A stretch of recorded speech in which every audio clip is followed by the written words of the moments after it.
Police स्टेशनला जात आहेत का तुम्ही? तुमच्यासोबत कोण कोण आहेत? आणि आता आम्ही इकडनं निघत आहोत. आम्ही काही गाड्या यायच्या फोन खूप सारे येत होते म्हणून थांबलो होतो. खरं तर आपण कुठेही कसलंही नियोजन केलेलं नव्हतं. एक छोटी फेसबुकची पोस्ट टाकली होती की आलात तर तुमच्यासह, नाही आलात तर तुमच्याशिवाय, पण आता लढावं लागेल आणि महिलांच्या सन्मानासाठी लढावं लागेल.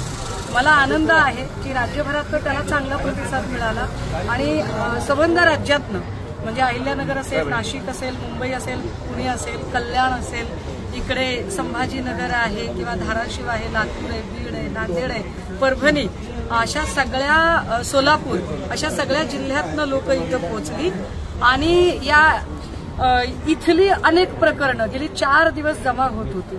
तर ह्या सगळ्यांच्या संबंधाने पोलीस स्टेशनला बोललं पाहिजे.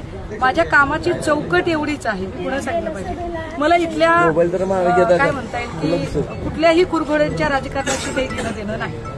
मला इथल्या तुमच्या पॉलिटिकल स्कोर सेट करण्याचा जे काही कोणाचं असेल तर त्याच्याशी आम्हाला काही घेणं देणं नाही. आमचा कन्सर्न एवढाच आहे की फलटण पोलीस स्टेशन छळछावणी झालेली आहे.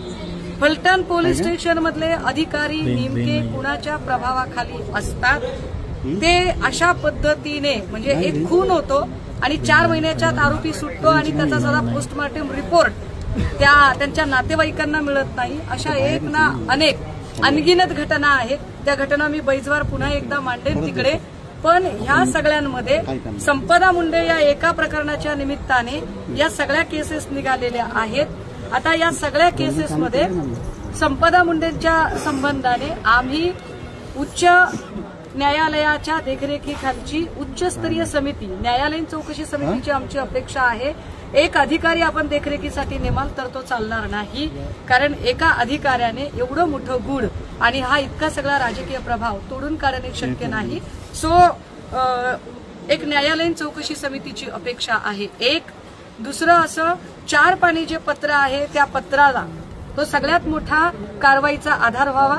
या पत्रामध्ये उल्लेख केलेल्या व्यक्तींची नावे आणि तिला नेमकं तिच्या कारण काय होती, मृत्यूपूर्व जबाब म्हटलं तरी चालेल की या 4 पानी पत्राला मृत्यूपूर्व जबाब म्हणून ग्राह्य धरण्यात यावं.